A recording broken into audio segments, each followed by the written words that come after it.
What's up, guys? Today we're installing a Posi-Trac carrier and a 410 ring and pinion in a 1980 Monte Carlo. That's a 7.5 inch 10 bolt rear end, and that's going to be replacing an open carrier and a 2:23 gear ratio, which sucks.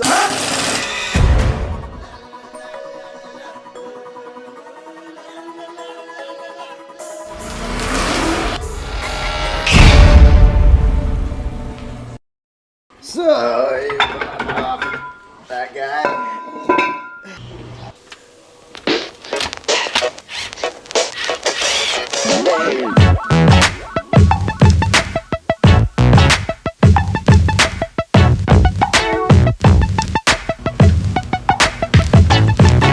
Oh, here we go.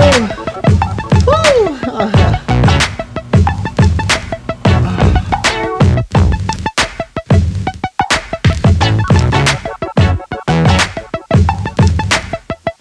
So, two weird things to show you. First one is this actual metal chunk missing out of the corner of the carrier.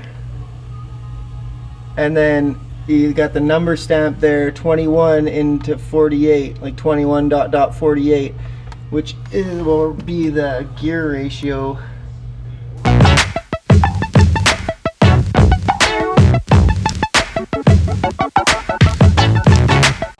Okay, so I got the little screw out, I got the big center pin out. Now I just got to push the axle in a bit, and you should be able to see the C-clip that I need to pull out. There we go, just went in a bit. There's the C-clip.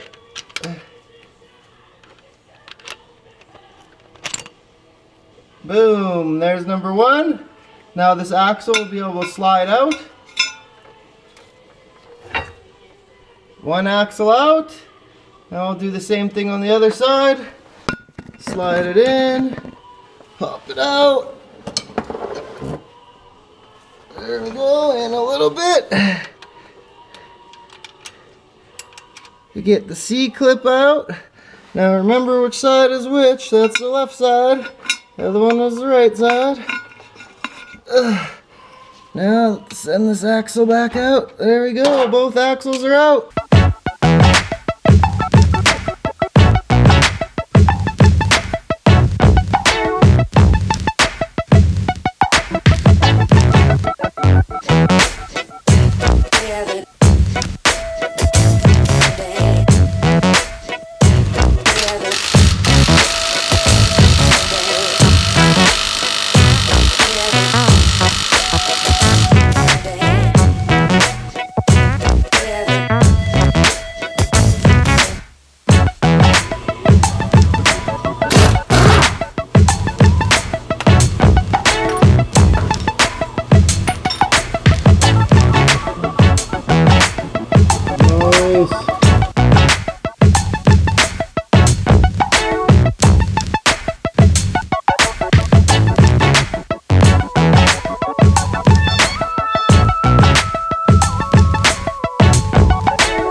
Oh, what's that thing?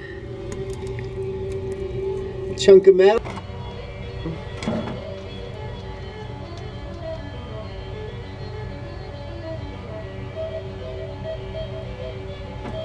Okay guys, so I measured both these carriers with the bearings and the races on them, and they, as far as I can tell, are exactly the same, which means we will be reusing the original shims, which means we have to try and retrieve the shim from underneath this bearing.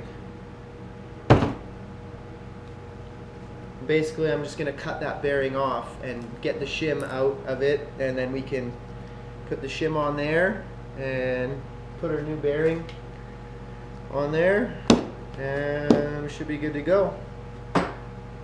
For that, I'm just going to throw this ring gear onto this carrier. Tight.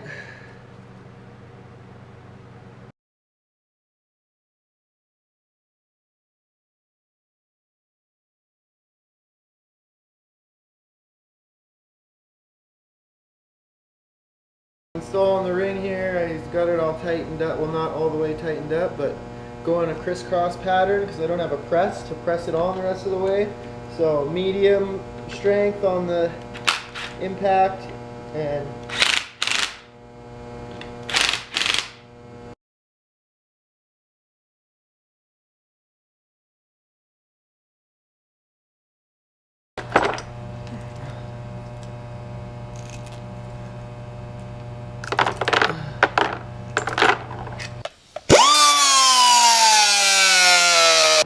okay, so I got this little shim off of this pinion, and now it's going on to that one. A tiny bit of lube on there to help us get the bearing on. That might help. Also, there's the crush sleeve off this one, which hopefully is still good and will help us set everything back up the way it was set up on the other one, using the same shims and whatnot. And here's our new bearing from the one that I just destroyed. This is hopefully exactly the same size. And that will need to be pressed on. I'm either going to just lightly tap it all the way on, or I'm going to use my vise, flip it upside down, and get it on there that way. It's going to be a little bit of a risky situation, but we're going to make it work. Getting close. I know this is the wrong way. Just about on. Another couple. Just be careful to keep the punch only on the inside race, or inside inner part of the bearing. Okay. Okay, so I got it all in there. Just like tapped it together just enough that I could get the nut on, about like 2-3 turns. I could keep just tapping it, but I'm gonna instead try and just use the impact. So I got the jack on the one side of it holding it in place, and then I'll tighten it up until the right tension, and then we'll put the rest of the gears in.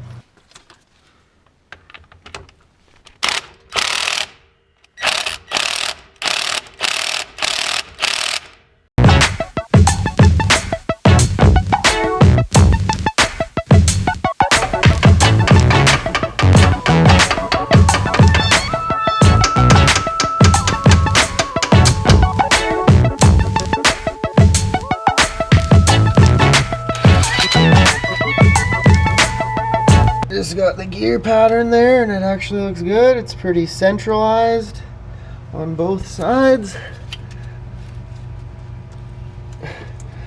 Coast side and the drive side, they're both pretty much in the middle. So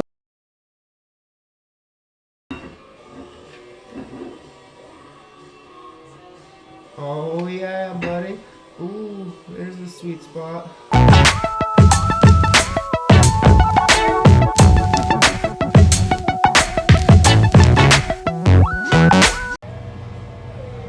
Make sure this hole is lined up with that hole.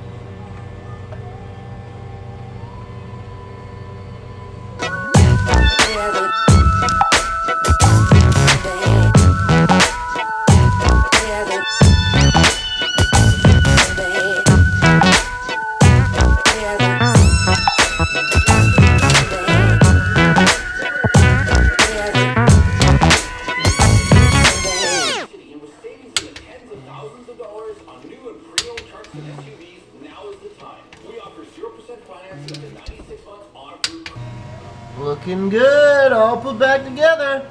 Just gonna throw some rims on now, boy. All we gotta do now is put some gear oil in, and it should be good to go.